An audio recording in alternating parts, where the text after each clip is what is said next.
A little disclaimer before this video begins. This story is complicated. It is paradoxical and should be seen as very paradoxical.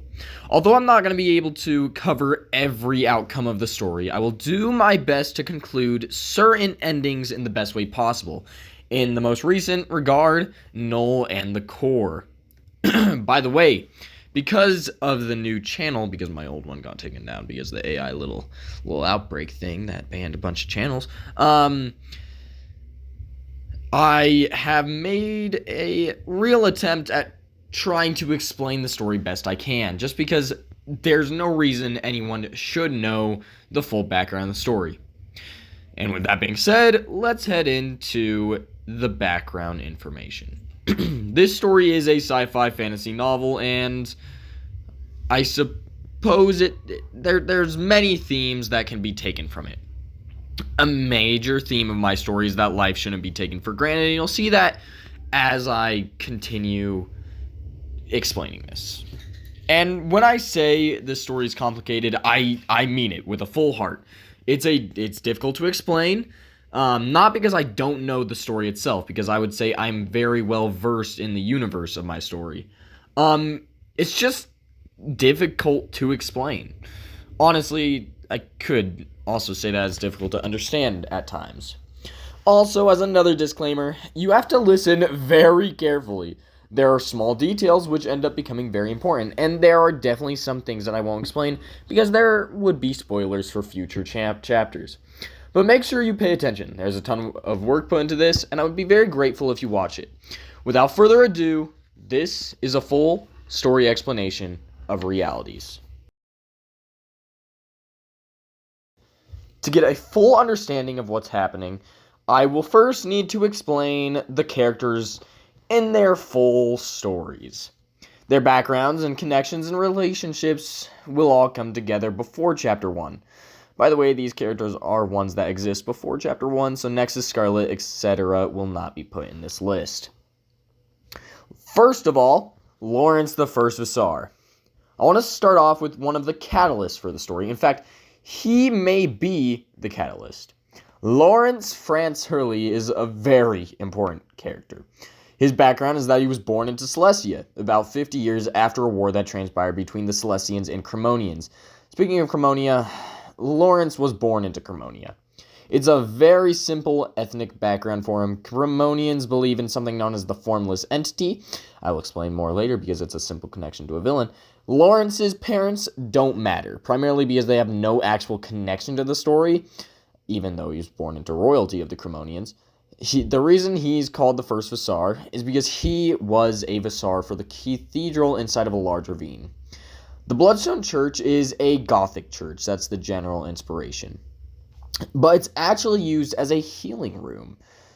The way it works is they use a blood clot from the veins of a Cremonian doctor, specifically Lawrence, and they turn it into a stone. The patient that they are treating is forced to have pure blood, or forced to endure the pure blood, which is the stone, and it will cure any ailments that they have.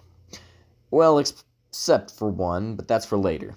Lawrence ended up getting married to someone named Veronica, and she is incredibly important to the story. That's for later, though. They had a daughter named Amelia, and she ended up becoming the second Visar. Now, before we continue to our final aspect of Lawrence, I should go over the ruler of Celestia, as he isn't important to the story, but it's a good explanation of how Lawrence becomes the ruler of Celestia. Usually, when somebody is set to become the heir of the throne to Celestia, they are sent somewhere called Reality 1, the reality of Mythos. They are sent across a bridge called the Divine Bridge and must exit through a gate called the Gate of Divinity. That's where they will become the ruler of Celestia. However, the Celestian king never had a child, therefore, he chose a strong man as the next ruler. Also, Reality 1 was in a war at this current moment, and they didn't really want anybody except for other important characters to go in there. Lawrence was called to the Celestia's crown castle and was announced king right before the actual king died. After that, the full story begins, so I suppose we can begin talking about our next character. Mesmer. Mesmer is an incredibly deep character. Before the full story begins, he's a fairly young child. He's about 8 by the time of where we are currently, which is where Lawrence was kinged. He was born in Reality 1, along with his siblings, and we will get to know them in a moment. Mesmer was forced to leave as he was the youngest of his siblings. Nothing else really happened before the main story begins, but he ends up going to Reality 1080B. Reality 1080, which is Celestia. He hears that their king might be able to help him fight to save Reality 1. He ends up getting trained by the most powerful fighter in the universe, who is Lawrence. That's pretty much it for his character currently, so let's head to his siblings. Melbourne and Mikulog. These two siblings are both twins, born of the mother and father of Mesmer. Their mom is somebody named Milik, or Mililik.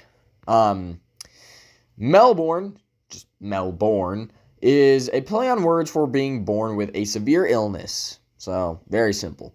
And Mikulog, is a play on words for being born crippled, love, grace, and honor. He is the golden child and is a gentle being. Wow. But his loving sister, Melbourne, isn't so lucky. She was born with her father's disease. The disease is the decay. It unalives anything and everything it can, plants and beings. Mikulog's story can actually wait because he doesn't do much until later. Melbourne is much more important currently. She ends up dying a few years before Lawrence gets sent into kingmanship of Celestia, but that's just used as a time frame. That event technically isn't even important to the main story, although it's a good catalyst to Mikulog's story. But she does actually end up becoming a large tree called the Gila tree, and it surrounds the Divine Gate. And that's just a pretty good start for those characters, so I believe we can head over to our next character. Veronica. This one's quick. She was married to Lawrence, and she tried finding a cure for her own disease, which was decay. She ends up being the one to find out that the only disease uncurable from the Bloodstone is decay. And she ends up dying. Not really, though, because she actually comes back to life, and I have not explained that yet, but I will eventually. She then decides to follow the ruler of a group known as the Last Reality, and that's all we really need for now, but she is incredibly important later. Origin / the Decaying King. Originally from the Sunflower Shire in Celestia, Origin had a very tough childhood. He ended up losing his memory after being diseased by decay. His old name will never be stated. But if I were to give him a name, it'd probably be like Robert or something like that. But his mom died, and then after that, his father grew a little dark. Now, I won't go further into his father's story, but know that one of the catalysts to decay is childhood trauma. So his father, I will just say, was abusive. And I must mention there are dark themes associated with my story, like very dark themes. If any form of deaths appear, I will ensure to try and keep them more friendly. But they are pretty dark most of the time. Anyway, Origin was abused as a child. His past is dark and sad. He ended up running away, and when he grew up, he was sent to Reality 1. Not much is known about what happened before that, but he is likely the father of Melbourne, Mikulog, and even Mesmer. So, kind of weird there. That's pretty much his entire past, so I suppose we shall go to the other characters.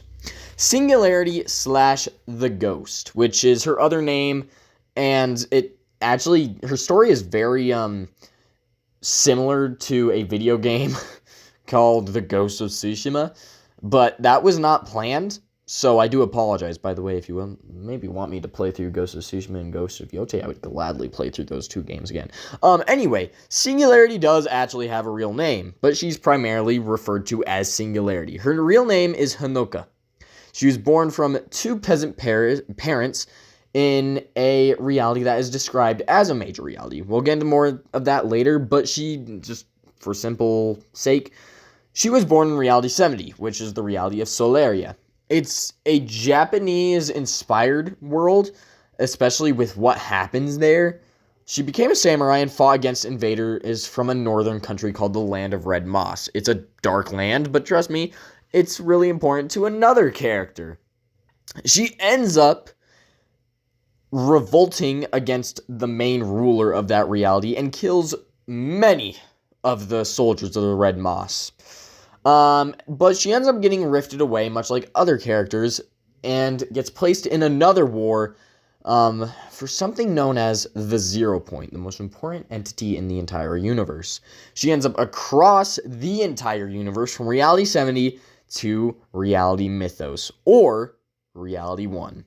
Turns out she appeared to be rifted during the middle of the war, which ends up in her meeting Origin there, aka her character meets up with Origin after Lawrence gets kinged, and you can kind of see where some of this other stuff will kind of land in. Johnson, the Land of Red Moss. It's across the Sea of Solaria, and the shogun there is named Johnson. He used to be a slave for the kingdom, but ended up killing his master, and he decided to keep the weapon he killed him with. He ended up becoming the lead ruler of the war against Solaria, and his past follows one very similar of Singularity. So, yeah, he ends up getting rifted away as well, but it turns out he gets rifted to another reality, Reality 1991, Home of Soul, and if I need to make this make more sense, I suppose you could say he was rifted to Earth in 1989. So, yes, Earth is canon to my story, but it's not very important.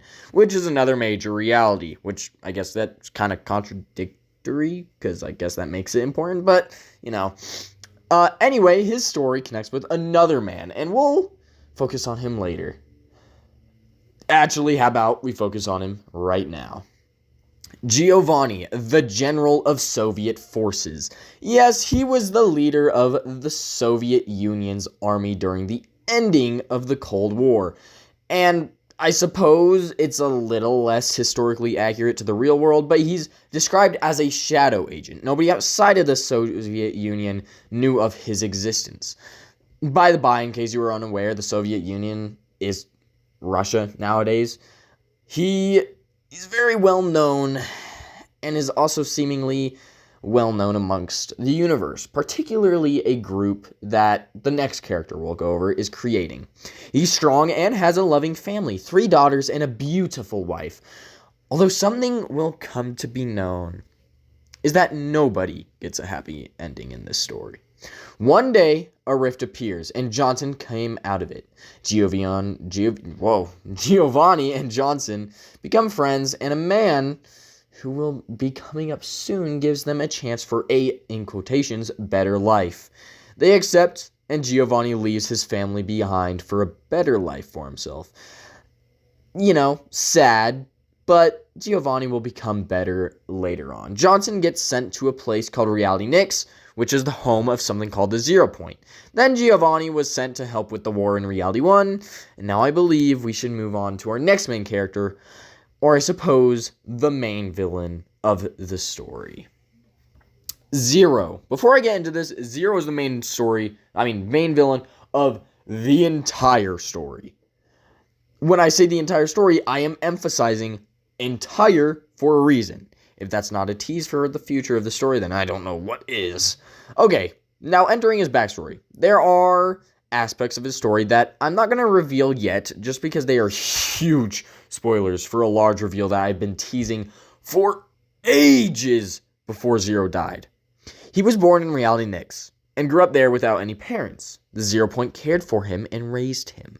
But like other things, he was sent to Reality 1080 and met Mesmer and Lawrence. He ended up proposing to none other than Amelia, Lawrence's daughter. Then that's kind of his general past. Let's move on to the next 2 most important characters in the story. And I guess you could say they aren't necessarily characters, but they also kind of are because they are beings. But anyway, let's get past that.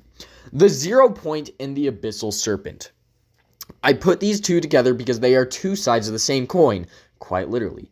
The Abyssal Serpent is currently a very high threat and will remain a very high threat, and likely the secondary main villain, aka it is the second main villain. The 0 Point is currently a very important character. Sure, it's not necessarily an actual character, it's more of an object, but it is still the most important character in the story that isn't a main character. Anyway, the only real things about them is their pasts that matter before, let's say, the entire beginning of the universe. Yes, the 0 Point is the cause of the Big Bang. And that will be revealed a little bit later. They both were fighting in a location known as the Abyss, which is a realm where time, space, and even gravity or any other law of the universe doesn't really apply, because this realm doesn't have any form of time, even though it's going to be kind of hard to explain this because I don't think it's really accurate to how the space-time continuum works. I don't think anyone actually knows that. But to clarify, the future and fates of characters is always undecided. It will forever be known in my story that you will never know what the future holds, because that's a theme in my story. So it does not matter. In the Abyss or in any other realm that doesn't have time applying to it, the future does not, the future of the real universe does not affect anything in there, because the future is undecided in any timeline. So yeah, that was kind of hard to explain, and honestly, if you didn't understand it, it's understandable, and I could go more into it, but I don't really think it's important at this current moment. But yeah, and continuing on, there was never any matter within the Abyss, and technically the matter outside of the realm is different. Hard to understand, but if you wrap your brain around it, it becomes easy to understand. As matter entered the Abyss through black holes, the matter immediately would disintegrate because the Abyssal Serpent would consume it for a future plan. That does not mean he knows what the future is, because he doesn't. But blah, blah, blah, continuing on. And, the future plan I can't explain just yet. Spoiler alert, it becomes important in Chapter 9. But the the 0 Point would occasionally grab matter from the black holes until it had just enough energy to explode out and create something called the Big Bang. From that point on, the 0 Point had control over the universe and would make more matter from out of nothing. Yes, it has that ability. I don't really know how, but it just denies every single law of physics. But the 0 Point left the Abyssal Serpent within the Abyss, and now the Abyssal Serpent keeps the Abyss controlled, and it has been grabbing more and more matter. And by the way, what I'm about to say is actually impossible for the human brain to wrap around, but within the Abyss, there is a lack of anything. There is literally nothing in the Abyss.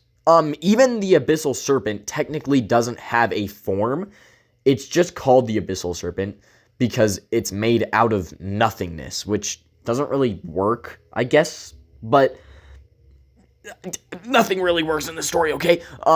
So, anyway, let's move on to the events before Chapter 1. There is one primary event that takes place before Chapter 1, but there are 3 events. There's one primary event, but there's 3 events that are catalysts as well. The first event that should be spoken of is the War of Reality 1. It's the war I've been going over continuously, and it's also the war where a primary antagonist is born. After Mesmer gets trained by Lawrence, he decides to find his way into the war and make an attempt to save people. Mesmer ends up fighting against the Burulette, and Burulette is kind of a weird name. It's spelled odd, but you can't really see what I'm reading right now, so I guess it doesn't really matter. But he ends up fighting against a Burulette warrior. And also, I'm just going to say this beforehand, before I go into this, Reality 1 is directly inspired by Greek and Norse mythology, and Norse mythology is going to become an increasingly more important aspect to the story, because there was something called the Phantom Great Tree, and it is very much connected to the World Tree, Yggdrasil, which, the way I explain it is that Nikili used their forge atop a high mountain called Mount Nikili to burn the World Tree, and it literally severed the connection between different realities. I should also explain that realities are just the word for planets in my story. Satellite realities are the words for moon, and then star realities are just stars. So yeah. Anyway, continuing on, the Phantom Great Tree was a replacement in Yggdrasil's place. It created a ghost tree, pretty much. Anyway, the war ended with Messmer The war ended with Messmer dying and being thrown into the Great Tree, and he ends up being sent to the Abyss. Now, the second event is called The Day the Sky Turned Red. It's an incredibly quick event, but there is a ton of difficult things to understand. But I'm sure you'll be able to wrap your head around it if you have common sense. That sounded like an insult. I apologize. Messmer ends up waking up from his death, and he becomes possessed by the Abyssal Serpent itself. The Abyssal Serpent has figured out how to possess people and then send them back to the universe to do the Abyssal Serpent's bidding. And he ends up taking over Zero. Not the 0 point, but the character. Spoiler, but not really, because we'll go over it later on. Zero and Messmer end up becoming the same person. Messmer is given a trident, and it's engraved with the words, Daughter of Messmer the Impaler. Now, I should clarify, I got inspired off of Vlad the Impaler when I was making Messmer the Impaler, but then Elden Ring's DLC came out, and I'll be honest, I did end up taking a lot of inspiration and kind of rewriting parts of the story, but I kid you not, the story between Messmer the Impaler in both Elden Ring's DLC and my story is so uncannily,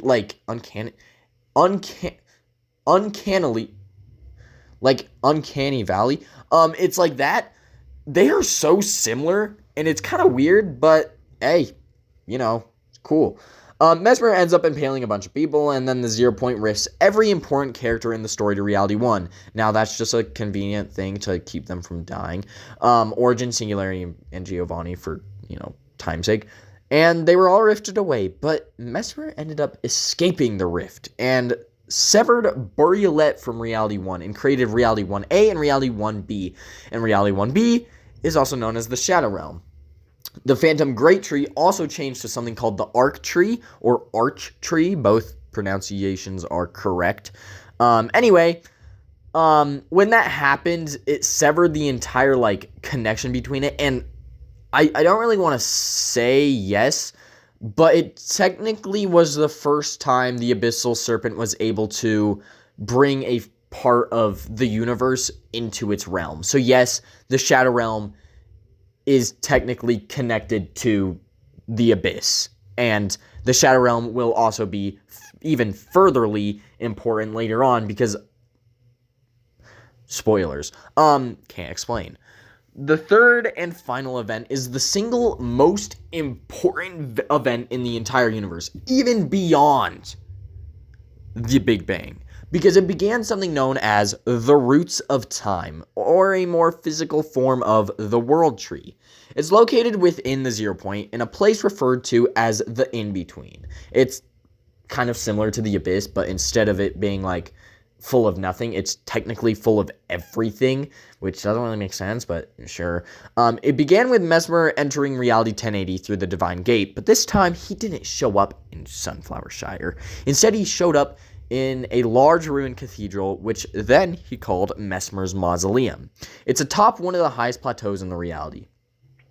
From there on, he went down and slaughtered a seaside village named Stillwater Steps. And actually, I made the story of Romeo and Juliet canon in my book that I'm writing about this. But instead of it taking place in Venice, it didn't take place in Venice. It takes place not in Venice, and I can't really remember where. It takes place in Stillwater Steps.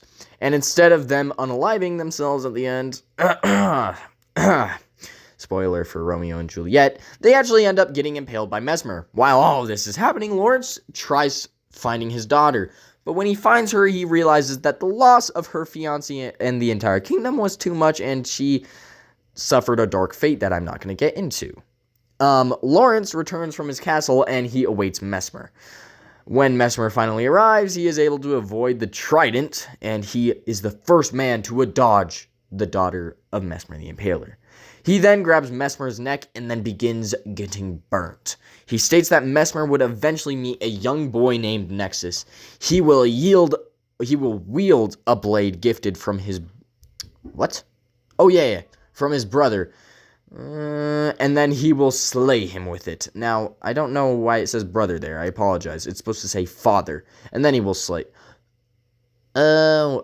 Let me rephrase this whole statement. He states that Mesmer would eventually meet a young boy, Nexus, and he will wield a blade gifted from Mesmer's brother, Mikolog, and then he will slay him with it. He ends up getting rifted to Reality Nyx, and then Lawrence turns into a blob of chromium. He ends up getting teleported to the mothership, and is met with a familiar face. He sees Veronica. But instead of Veronica, it's the Decaying Queen. With that, I've explained a good chunk of the beginning of the story, and now let's move into part 1, The Quiet Before. Technically, it's called Act 1, The Quiet Before, but it's okay. The beginning of the story is called The Quiet Before. It lasts from Chapter 1 to Chapter 3. It is based on the primary battles between many of the main factions, and overall, it's fairly simple. And then later on in Part 2, that's when the story and lore becomes a little bit more synchronized and deep. If things don't entirely make sense for the first time I explain them, just wait and see if it gets explained later in Part 2. And if there are moments that don't get explained, it's because it's not important, or it's not important, or it's like spoilers. Starting with Season 1. Oh, wait a minute. Starting with Chapter 1, Season 7. I don't know why it had to have happened, but there is no actual story from Season 1 to Season 6 of Chapter 1. It's all just kind of like stuff that happens. Anyway, let's move on to Season 7. Season 7, Lightning's Path. It's a very short and ever so sweet season. It had no mid-season map changes, yet it introduced us to a very important moment in the story.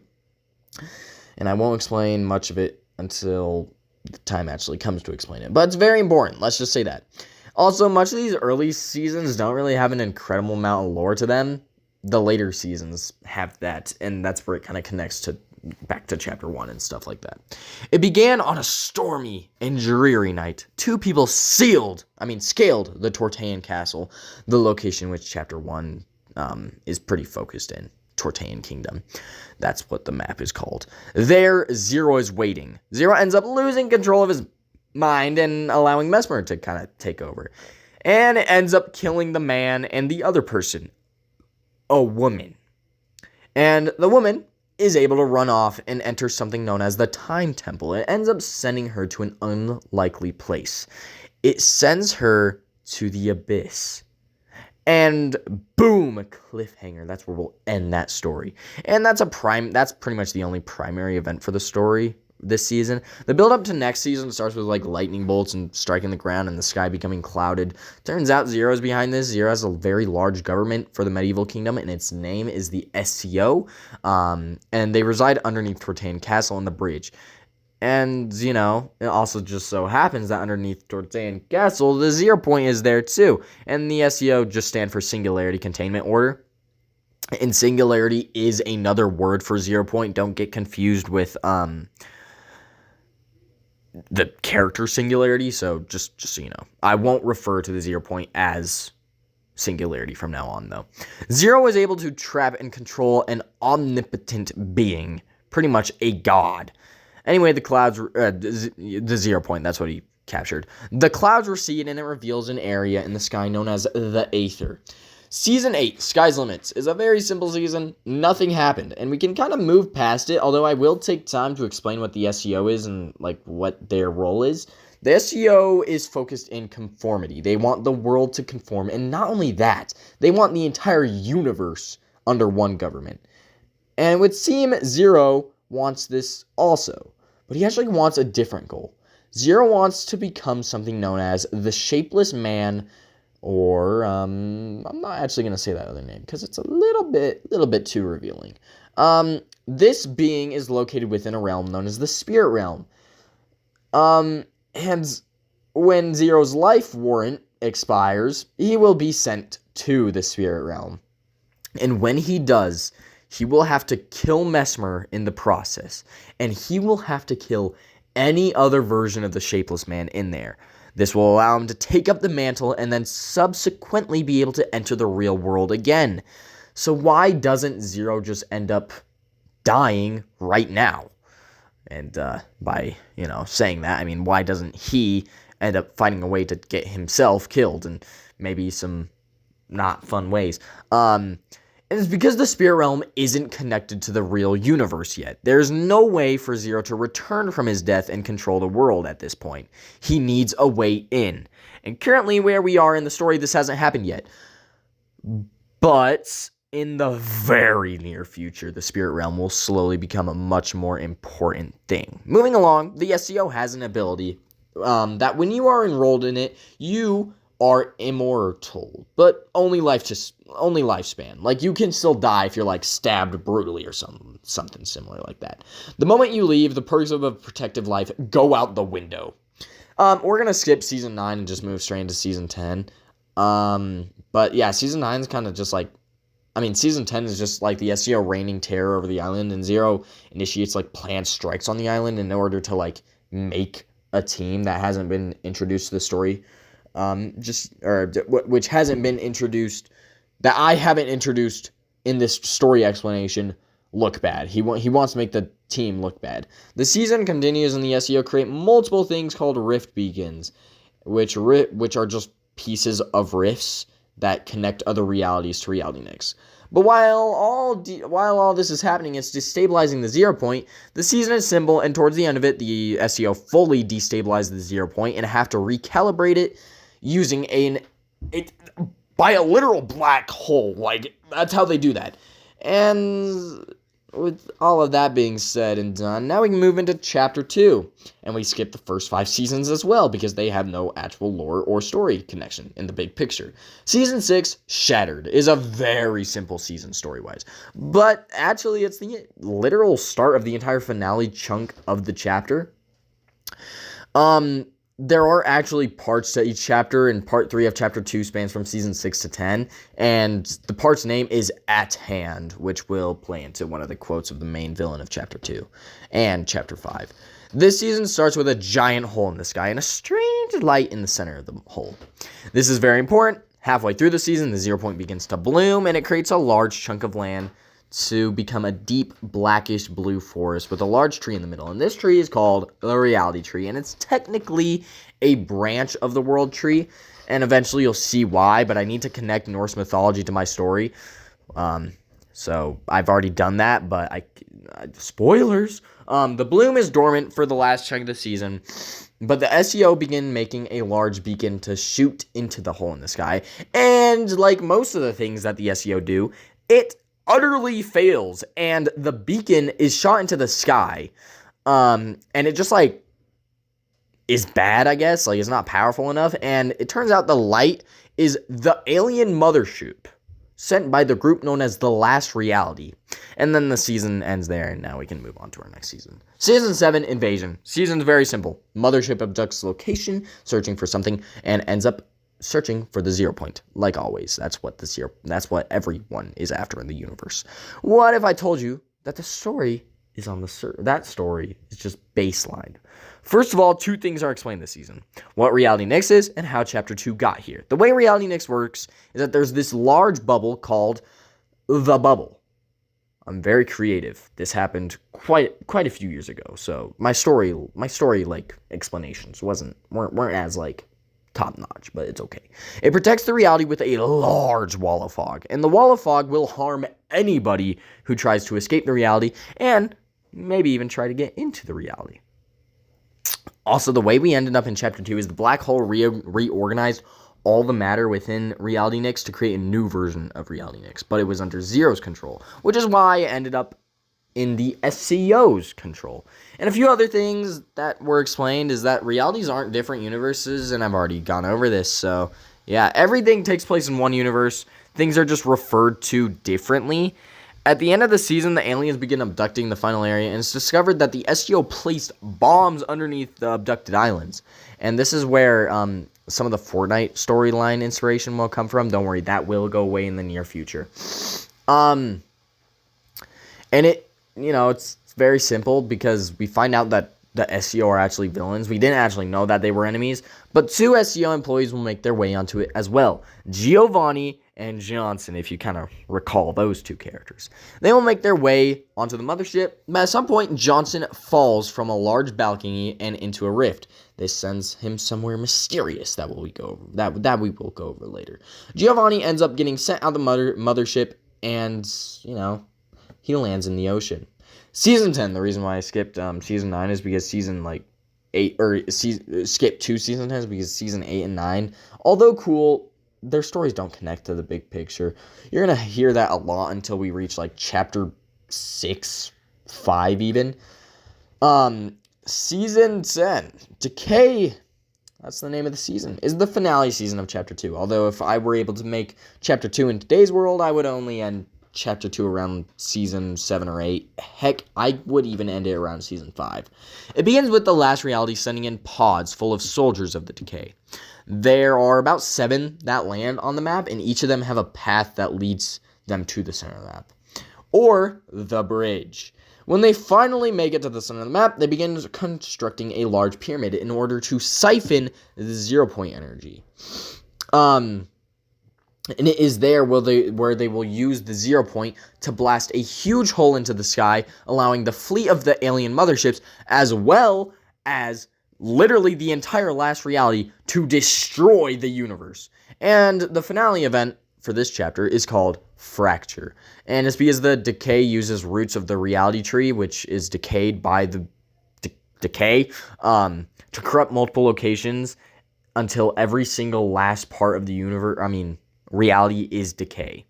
And yeah, the island begins to crack and break, and as this happened, the sky opens up, and the SEO decided that they would allow the universe to kind of just be destroyed this time, because it was under Zero's order, which totally is not suspicious. As they fight, hope seems to be lost, but then a group appears out of nowhere.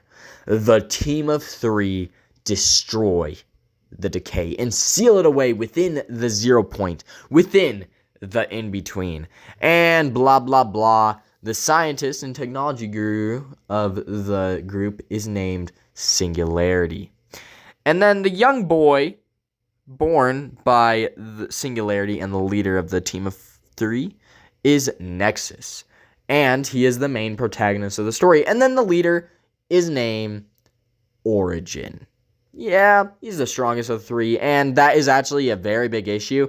And for clarification, Nexus was born by the 0 point, and he was taken by Origin, who Origin ends up marrying Singularity, and that's all we need to know for now. Later on, and way later, and not in this video, Nexus is also 14 at this current moment. Anyway, Nexus and Origin find themselves in front of the pyramid, or Origin decides he would seal him away, and, the Decay with it. And, blah, blah, blah, all that stuff. And then they sent everyone up to the Aether, which is totally not a Minecraft mod. Totally. Anyway, Chapter 3 is a very simple chapter. And, yeah, it will remain a very simple chapter. Yeah. Chapter 3 takes place the exact moment Chapter 2 ends, and there's a reason for this, because it has to do with the SEO and Zero's overarching plan. The Team of 3 have actually stayed in the sky ever since the dawn of Chapter 1. The Aether is actually above something called the Sky Barrier, which is just a bunch of clouds. It defends, all means of getting into the sky. Now, the team of three survived the black hole by going into the satellite reality, which is S Reality Zero, which is literally just the moon that circles Reality Zero. Reality Nix. And blah, blah, blah. Yeah, and in case I, haven't made this clear because I haven't, Zero is behind everything. Literally every single thing that has happened up to this bit has been according to Zero's design. The last reality, that's why he didn't fight against them, because, he would just have to kill the entire last reality in order to complete his plan. So, yeah, it's very, very, very fun. Anyway, Season 2, Reality Wars, focused on a large war between the SUN team of three. And, yeah, really simple. But, there's a character introduced this season. Scarlet Nix, the secondary main character. She was manufactured by the 0 Point. And, yeah, it's very simple because she was, giving custody to Giovanni, but then, Giovanni lost custody and she was given to Zero, and now Zero mentors her. So, blah, blah, blah, really stupid stuff. And then, let me just say what Zero's direct quote during the season is. Because he has dreams, and this is what he sees in his dreams. There is a sharpless man, a looming dark presence that watches us. It wants me, and only me, to know what sort of fate we are soon to behold. He watches us with dark purpose, and he wishes to ignite our universe. Not with flames, but with something much, much darker. Now, right now, that seems a little strange, obviously creepy, but what in the world are we supposed to make of this? Well, here's what the Shapeless Man says of the future and the fate of the universe, even though he doesn't even know what the fate of the universe is. Kind of, not really. It's a little confusing, okay? Zero, you will go through failures, hardships, and loss, but you must stay focused. You must wield the goal of becoming something even greater. You must wish to become something like me. You must become me. You will die one day, and you will be sent somewhere bathed in a bloody red light. You will be sent to the spirit realm, and someday it will open up to a new world. It is there where you must stay patient and not allow yourself to enter the world again. It is there where you must wait until I appear in that realm, and you must slaughter me. It is the only way to become shapeless. It is the only way to become one with the 0 Point. Now, currently that little bit is going to be left unanswered. It will be answered eventually, but please just be patient. It's a very quick explanation of what the lore is, this season. Anyway, we're going to skip over Season 3. Season 4 and 5, I'm putting Impact and Fallen World together because it helps us understand what's going on. But Season 4 is quick. The team of three use a rift gate and open up portals to send meteors down for it, but they are stupid and end up striking their very own, base of operations.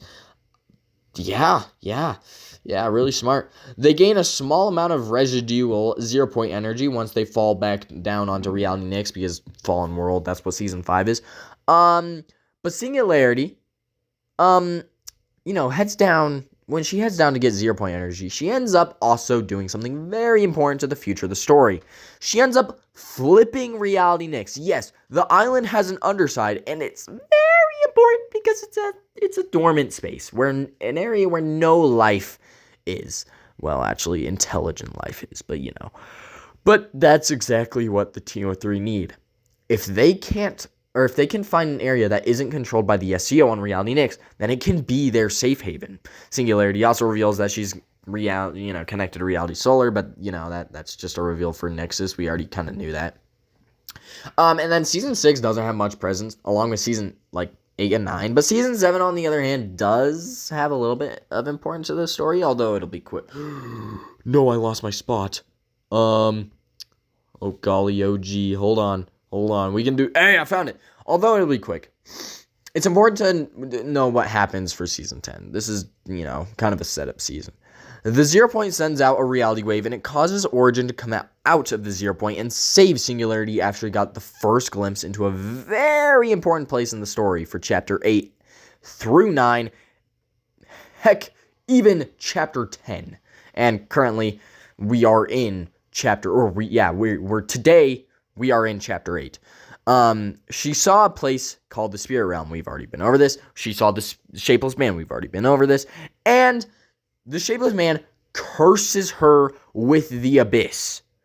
And Singularity ends up getting her soul trapped in the Abyss for a small amount of time. But she ends up being saved by Origin. Origin ends up getting taken by the Last Reality. And actually, a new faction in it called the Chrome. Yes, Lawrence is the leader. And his name is The Nothing. The Nothing ends up throwing him off the Sky Island and down onto Reality Nyx's mainland, aka the flip side. And he ends up finding a new good faction called the Paradigms, and he also meets an old friend of the SCO, Johnson. And there also appears to be a strange red rift in the sky after this season. Now, Season 10, we're just going to move over to it. It's a straightforward season. It is a war-themed season, very similar to Chapter 7, Season 7. Not much deep lore, but it's very important. The SCO and Team of 3 are at war, and it turns out that Scarlet Nyx ended up switching sides and joining the Team of 3 for this war. They fight, but as the war continues, the SCO pull out their tactic they used during Chapter 1. They use rift beacons to destabilize the 0 Point. They also built something called the Collider. When the Collider is fully activated, it'll end up destroying the 0 Point as well as the entire universe and every timeline that spans from it, which means it has failed every time for every timeline that has a Collider, which is honestly embarrassing. The SEO is actually buns at what they do. Same with Zero. Zero's like in charge of all this. Like, he's straight booty cheeks. Anyway, the SEO makes more rifts into the sky, and they have, they're trying to connect all the rifts to the Red Rift to open up a portal. And that plan doesn't make sense, but in the future, it will make sense. Chapter 8 and 9, by the way, because that's like two of the most important chapters in the entire story. The Team of 3 end up planning a siege on the Collider. They blow it up and use the remaining energy from the 0 Point to send the entire SEO to Reality 1A, aka the location where the Last Reality is. That way, they will destroy each other. The plan seems like it would work perfectly. But while this is happening, the Nothing plans his attack. He'll melt the chrome on the Sky Island and send it down to the mainland and infect the island. Once that's done, he'll blow it all up and the Last Reality can take the 0 Point. The Team of 3's plan actually ends up working, and Nexus is able to kill the Nothing in the process. Origin is, sorry. The Sky Barrier opens up and sends a few Sky Islands down on Reality Nyx's mainland, and honestly, we get a happy ending. The SGO are defeated, and, Anyway, that leads us to the final act of this storyline explanation. Act 2. Principles of Precipice. This act lasts from Chapter 4 to Chapter 7, and it is the longest part of the story, and for good reason. It has the most lore. This most recent chapter finale, Chapter 7 finale, is where we'll end this video as well. Chapter 4 is the least important season. This chapter has lore, but the only important seasons are Season 3, 4, 6, and 10. Season 3 and 4, these seasons were called Upheaval and Drilled. The SEO returned to the island using the Last Reality's reality gates. Because the Last Reality and Zero are working together. That should have been obvious, but the Team of 3 were kind of like dumb at this current moment in time, but it's okay. And they end up back in Reality Nyx, and they begin drilling into the ground. They end up going to the flip side, aka Chapter 2's ruined version, and they also end up drilling away at the Team of 3's base. Also, the Team of 3 reunite with Origin. Scarlet reunites with her SEO friend Johnson. Very simple story, but it shows that the Last Reality and SEO are not even enemies at all. Also, Zero's also the leader of the Last Reality, technically. Like, even though it seems like the Decaying Queen is, nope, Zero is. So yeah, that's not very fun for literally anything. Anyway, Season 6. The drills ended up weakening the ground, and the Team of 3 fall into the ground. They end up finding the 0 Point, something called the Glyph Master. Something I should probably say someone, because he is a very strange man. He draws glyphs inside of a cave wall, and it seemingly predicts the future. He doesn't have any backstory, and he doesn't even leave the caverns below the island. So he just is there for one season and is gone. Like, I think it'd be very fun to make him a more important character in the future. But I don't even know how to continue his story. I don't even know if he can have backstory. You know what? I give up. They find out that the last reality is on their way to finish what they started in Chapter 2. They want to do something called Skyfall, and then follow it up with something called Paradise. It's what was supposed to happen after Chapter 2's Fracture finale. But the last reality failed, the fleet is led by the Decaying Queen, and she has returned to destroy stuff. The entire universe. But there will be a first attack using the enslaved Alien King. And just so you know, this is a little bit of what happened in Chapter 2 that I'm explaining here. And the enslaved Alien King was the one that led the Chapter 2 invasion. And at this point, the forest biome has a very important map change where the Time Temple disappears, and then strangely, a new host of people aligned with the SCO get teased. I won't say their name until Chapter 5, but it's okay. It'll all make sense in a moment here. The team of 3 return from the caverns and notice the SCO escaped the island, probably because Zero knew what the Reaper was doing. And by the way, the Reaper is the enslaved Alien King. Season 10 or Season Eclipse is one of high importance. The Reaper begins something called the Eclipse, and that's literally just the last reality's main mothership covering the sun. Meaning that one reality is larger than an entire star. And I should not say sun because it's not the sun, it's a star and blah, blah, blah. I don't even know the name of the star. It's probably like Kepler or whatever the heck that one is called. As this happens, the Reaper begins something called Skyfall. I've already been over this. Or I haven't, but I've said the name. He opens up a hole in the sky, and the last reality takes pieces of their own reality and drop it onto Reality Nyx. Cut to the chase, not much actual lore, happened after that. The Reaper was stuck on the flip side, aka the Chapter 2 map, but came back to destroy us. His plan ends up working, but he ends up dying to Nexus, who actually ends up getting rifted away and lands in a new reality that we've never seen. And this will become important later on, but that leads us to Chapter 5. There's a reason and there's a cliffhanger. The story's not meant to kind of conclude at this part, other than the Reaper story. The Reaper is dead.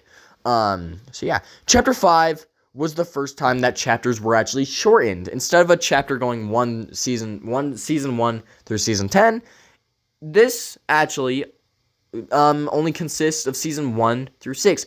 And I'm going to be completely honest, season 1 through 4 are completely unimportant. It's only season 5 and 6 where there's actual story that we have to go through.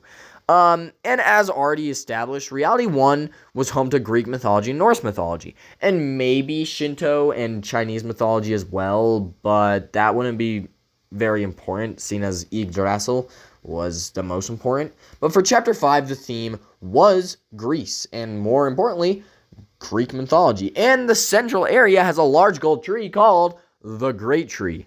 It is a sapling of Yggdrasil, and actually reaches into the sky and creates a rift. And it is, it's not important that it does that, but it kind of, symbolizes the connection of the heavens to Reality Nyx. Not really, it's just a cool thought that I kind of wrote down there. Also, Nexus gets separated, and, I already said that. Nexus gets separated, and he's actually placed on Reality Pop, which is one of the major realities, Reality 659. It's home to Mesmer's brother, whose name is Mikelag, and we've already been over that. He's now important. He's finally important to the story. 5 chapters in, and he's finally important. He ends up telling Nexus 3 important details of the future, because he's also called the Fortune Teller, and he doesn't actually know the future, but he can, sort of decipher stuff depending on what happens in the present. Throughout Chapter 5, he tells him that Reality Nyx will be destroyed, but eventually rebuilt, and Nexus will witness the rebirth of Mesmer the Impaler, and his own father will die to him. And then the third one is the most dark. Nexus will end up killing everybody in the entire universe in order to save the universe.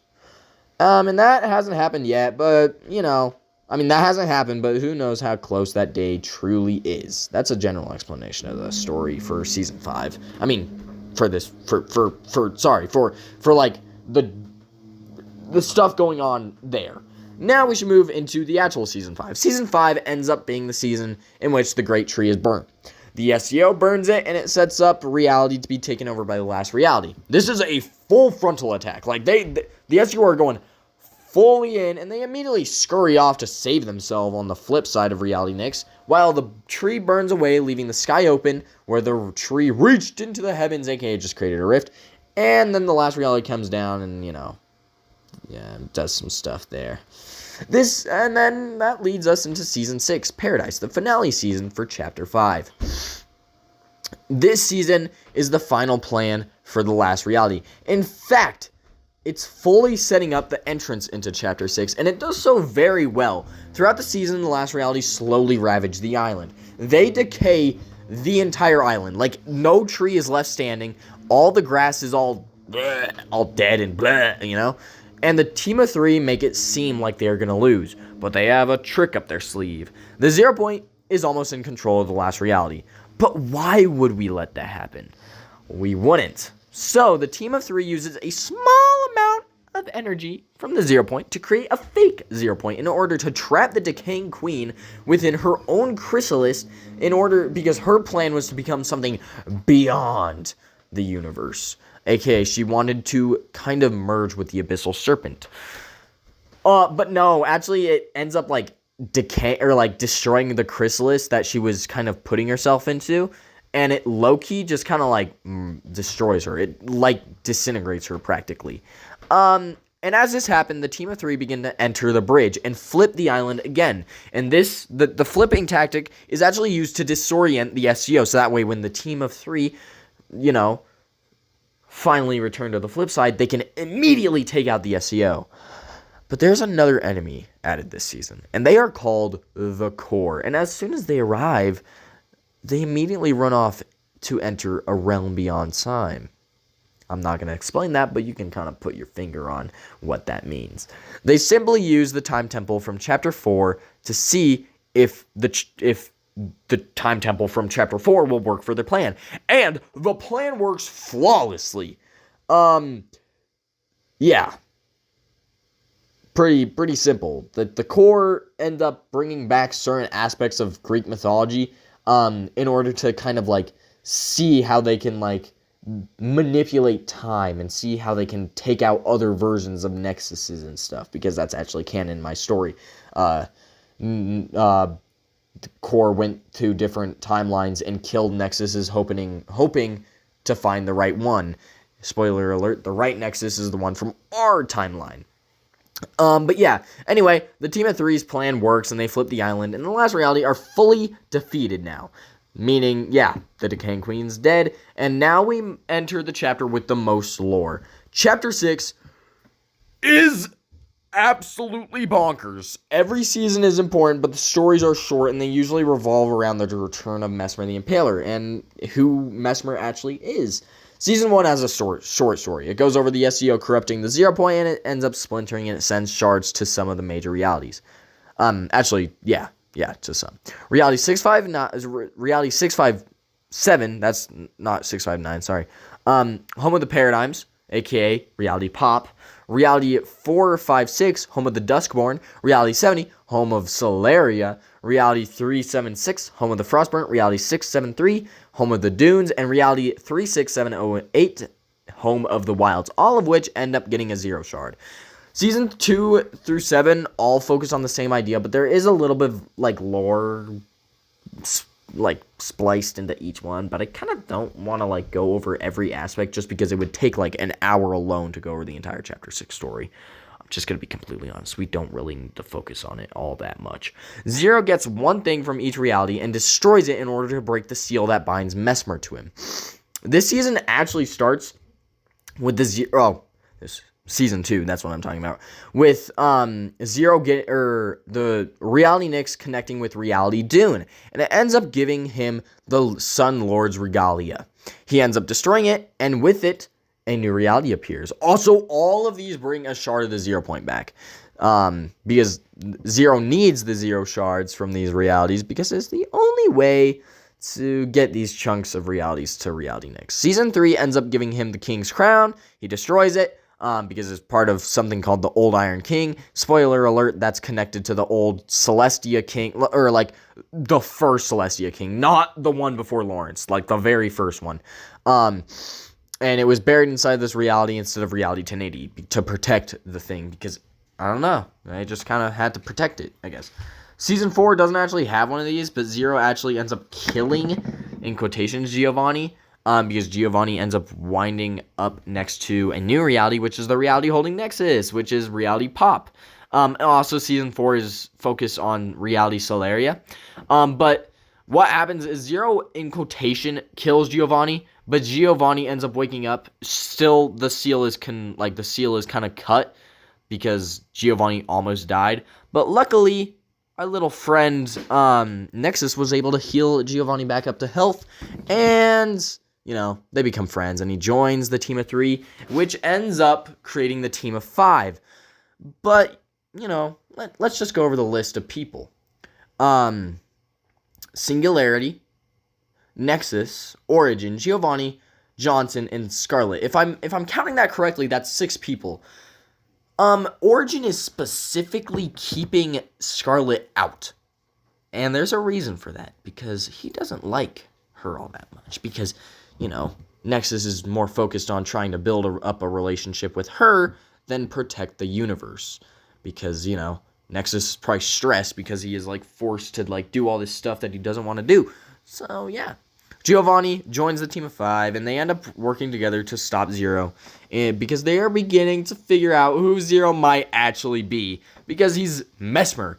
And Zero continues this trend until Season 8.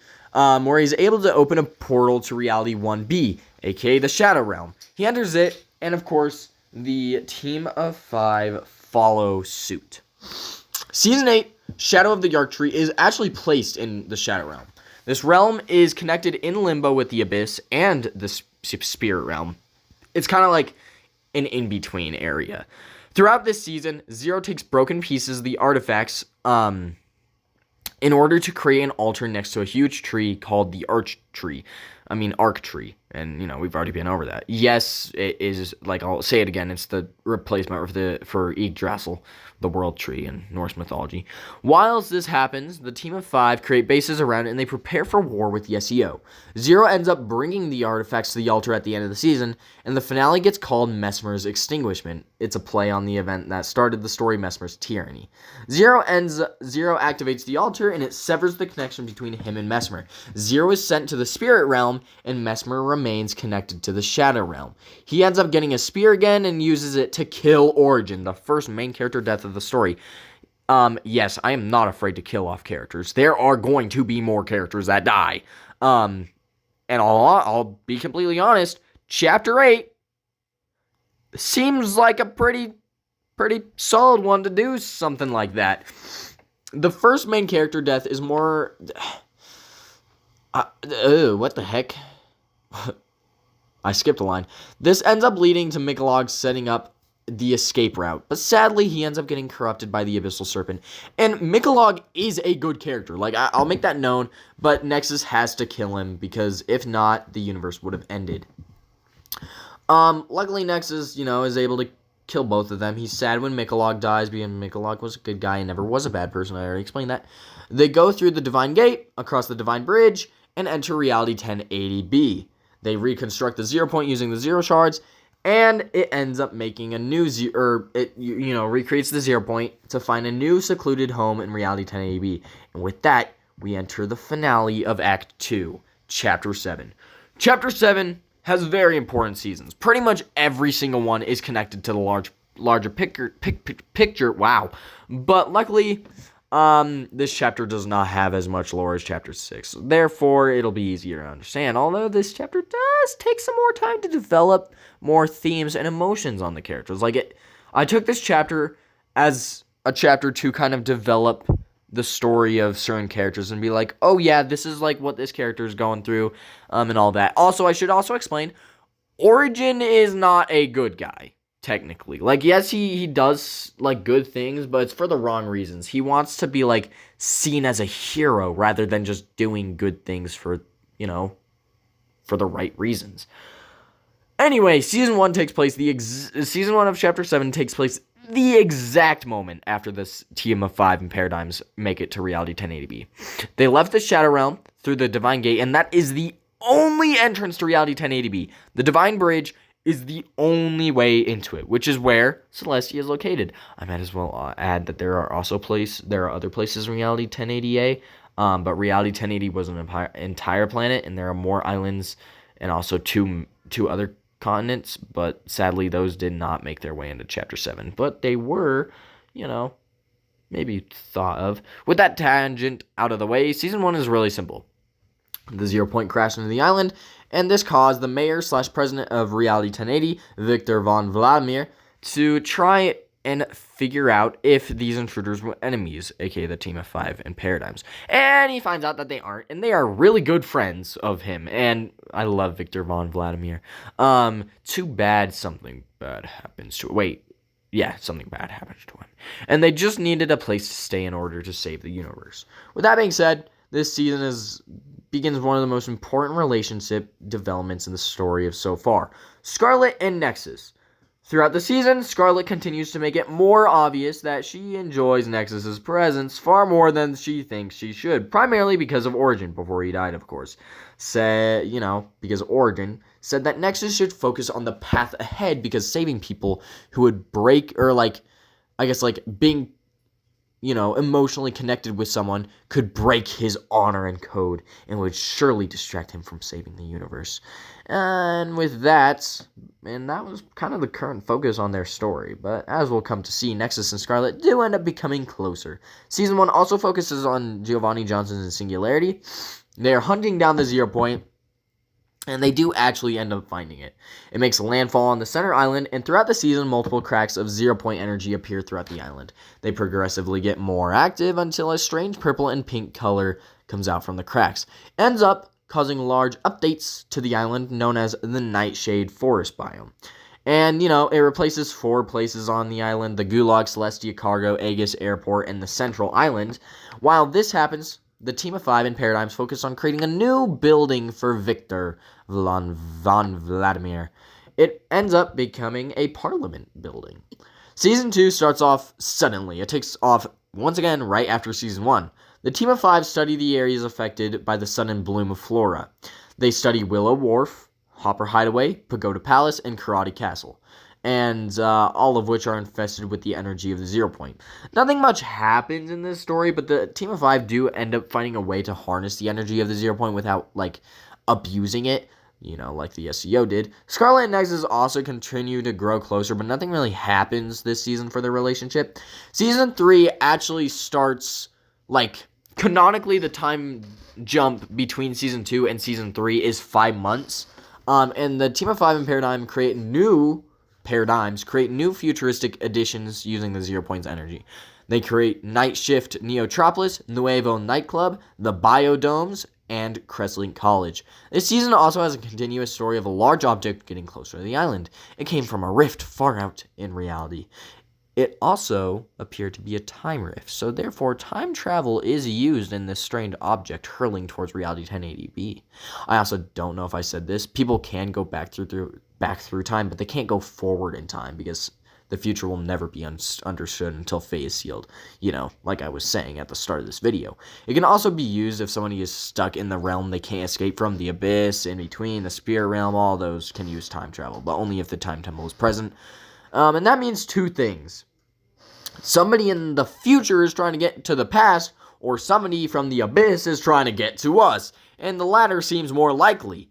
Don't mind the paradoxes that happen when time travel is involved because there is no way to answer it. Throughout the season, the object gets closer until they find out it's a meteor. The meteor slams through a rift and enters the bubble surrounding 1080B, and the rift splits the meteor into 4 shards, all of which hitting different locations.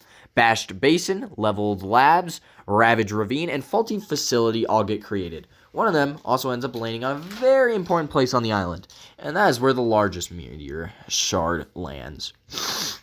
Season 4 begins with a team of 5 creating labs around the meteor crash sites. Throughout the season, many things slowly begin to change, and it's primarily happening around the Bashed Basin meteor. The meteor begins to crack, and honestly, that's it. The meteor cracks, and something happens. Before that, though, we should probably begin our next major elevation in the Scarlet and Nexus relationship. Scarlet, Nexus, Singularity, and Johnson are all on a large bridge together. Nexus and Scarlet look down into the basin, into the beautiful lights of the lab within Bashed Basin. Nexus and Scarlet sit on the edge of the railing, and Singularity tries to reach, just to make sure that they won't fall. But Johnson pulls her back. Singularity asks Johnson what Origin would think if he saw Nexus was betraying his code, and decided to follow his heart rather than Origin's heart. Johnson says that he wouldn't approve, but that doesn't mean Singularity can't approve of Scarlet and Nexus's relationship. And even though they aren't canonically together yet, even though they kind of are, Singularity slowly grows more generous of their relationship after this moment and decides to also abandon Origin's honor and code to do something later in the story. Also, this is the moment where Origin begins to slowly appear less kind and more manipulative. I also do have a plan for this in the future, don't worry. Skipping to Season 5, the center meteor breaks open and reveals the first main force of the invasion. The core return to finish what they started, and the leader's right-hand man is also revealed as somebody named the Foreman. The Foreman is a strong foe and is almost directly correlating to Giovanni. He's strong, powerful, Russian, and overall pretty doom and gloom. Although the current Giovanni is much more of a humorous type. I love the character development throughout the season.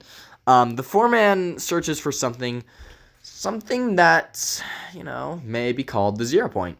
He needs to connect it to a stronger force. Well, I guess something that can create a stronger force, because there's nothing stronger than, the 0 point. As well as bring the Time Temple here. The core have a plan, but for one of the first times, the team of 5 can't figure it out. Also, I would like to mention Giovanni, Johnson, and Singularity get separated and rifted back to the Shadow Realm, where the core's mothership remains. The main villain is also revealed here to be a woman named Null, and she has a lot of lore. For the first half, nothing happens except for preparation for the event that happened this season. Nexus and Scarlet are also together and are the only remaining members of the team of 5, and honestly, they don't even know if the other members are still alive. For all they know, they could be dead. Cut to the chase, Nexus and Scarlet end up destroying the Foreman's primary headquarters, and it reveals the thing he was hiding. He was hiding a vault, and that vault is actually hiding something called the Monolith within. And the 0 point is also in that vault. The Foreman destroys 2 mini-monoliths, the Teardrop and the actual mini-monolith. The Teardrop ends up causing a huge change to the reality by bringing back an aspect of the past, which is called Cremonia, and the forest where the Cremonians once were. This brings us to Season 6. First, the other members end up betraying Origin's honor, and they assassinate members of the core. And they fight, without an order or an honor. And Origin was never really a big fan of killing people sneakily. He prefers to attack head-on. Sure, he would kill people sneakily, but he was definitely more of a, sort of guy, like, war. They end up using the Time Temple to escape, and this ends up leading them back to the others and reforming the team of 5. Season 6, the first season where nothing happens other than a Halloween party, except for when the core use the Time Temple to rift themselves into reality 1080B, and that kicks off Season 7. So yeah, skipping over Season 6, there's not a lot of story there. Season 7 is the first ever espionage season I made, spy themed. This season focuses on multiple aspects of the Chapter 7 story coming together. The core using other mini-monoliths to bring back remaining portions of Celestia that have been lost to time. This season also is a war-themed season. The entire Alpine biome returns to Celestia, along with relics of the past. This season is called Relics. That's why, I said Relics of the Past. And Giovanni and Johnson team up and, unconfirmed but kind of confirmed, become the first kind of, gay couple to the story. But, I don't really focus too much on, all of that. Wow, that sounded a lot. I meant, relationships overall, man and woman in the story. Oh, boy. They team up with the Loopers and end up training them into powerful army men. Singularity and Victor find a way to push back the Corps, and actually, sadly, Victor dies in the war. Scarlet and Nexus, oh boy, Scarlet and Nexus, this season confirms it. The week before the final battle, which is called Monolithic Espionage, they have a little talk. Scarlet realizes what she's doing correlates exactly what Null has done in her past. She tries to keep her friends together, but ends up separating and even getting them killed. Scarlet is terrified that this is going to happen to her, because, it's what she's been doing throughout her entire character development in Chapter 7. She feels guilty for Origin's death, but Nexus ends up explaining that Origin's death doesn't bother him, and it wasn't her fault. He ends up telling Scarlet how he feels about her, and that she was able to help him overcome the worst part in his life, realizing that Origin, may have never actually loved Nexus, and rather wanted to use him for, becoming popular. And it ends up being the thing that saved Nexus. Nexus also realized that he felt the weight of Origin's glare whenever he failed, and he was glad that glare was gone. And then he admits that he, may have actually been glad that Origin is dead, which is kind of messed up, but, he doesn't really have to deal with trying to be a perfect human. Nexus can be himself without feeling the rushing weight of honor in Origin's code, and Origin in general. It's the moment where Origin is revealed to be somebody who never actually cared for anybody. Rather, he only cared for Nexus being able to defeat who Origin wanted him to defeat. This ends up becoming, coming to a head during the Chapter 7 finale, where Nexus ends up saving Scarlet from death rather than having the perfect chance to kill Null. This is the exact moment Nexus betrays his father's code and ends up saving the person he cares about rather than fulfilling Origin's honor by defeating a major enemy. It also comes to a head where it turns out that keeping Null alive was the right move. If Nexus killed her, then the bomb would have gone off and the Abyssal Serpent would have allowed entry into the universe. But Null ends up sacrificing herself because she fulfilled her duty, or, the Abyssal Serpent had decided for her. And, of course, the Abyssal Serpent decided to abandon her, and without anywhere to go, she was freed and used the last of her consciousness and power to save the universe rather than destroy it. And with that being said, the story has fully been explained. It took me a very long time to read through all my lore and pick out the most important moments. There are some spots that I skipped over, like the man who was killed by Zero and Tortain was actually Nexus, and the person who escaped is Null. That's just their backstory of Null. I also skipped over how Null is Scarlet from a different timeline, but ultimately one in the same chronological order. There isn't much else to go off of right now, but I suppose I should finish with this. My story has many themes. They range from honor, love, destiny, and especially death. But the very first words of something I've been working on for over half a year now are the two phrases that will be used the most in my story. These are accurately representative of what life is. And actually, 3 statements technically. The meaning of life is to give life meaning. Goodbye, and the name of Act 3 of my story. Time can never be your trusted friend.